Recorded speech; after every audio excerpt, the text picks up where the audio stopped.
சட்னி செய்ய போறோம். வாங்க எப்படி கார சட்னி செய்யறதுன்னு பார்க்கலாம். ஒரு பேன்ல 1 ஸ்பூன் கடலெண்ணெய் சேர்த்துக்கலாம். 50 கிராம் சின்ன வெங்காயம், 10 வரமிளகாய், 10 பல் பூண்டு, ஒரு பெரிய தக்காளியை 2ஆ கட் பண்ணி வச்சிருக்கோம். இதையும் சேர்த்துக்கலாம். எல்லாம் சேர்த்துட்டு நல்லா வதக்கி விட்டுக்கோங்க.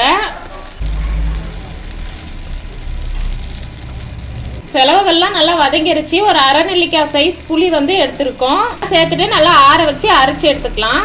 வதக்கி வச்ச தக்காளியை ஆறின உடனே தோலை வந்து இந்த மாதிரி உரிச்சிட்டு எடுத்துக்கோங்க.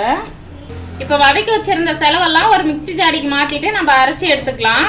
தேவையான அளவு உப்பு, 1/4 ஸ்பூனுக்கு குறைவா பெருங்காய பொடி சேர்த்துக்கலாம். மிக்சியில் சேர்த்துட்டு அரைச்சி எடுத்துக்கோங்க.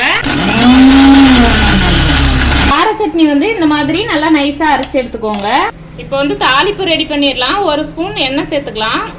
கடுகு 1/4 ஸ்பூன், கருவேப்பிலை 1 கொத்து, தாளிப்பு சேர்த்துக்கலாம். அருமையான கார சட்னி ரெடி ஆயிருச்சு.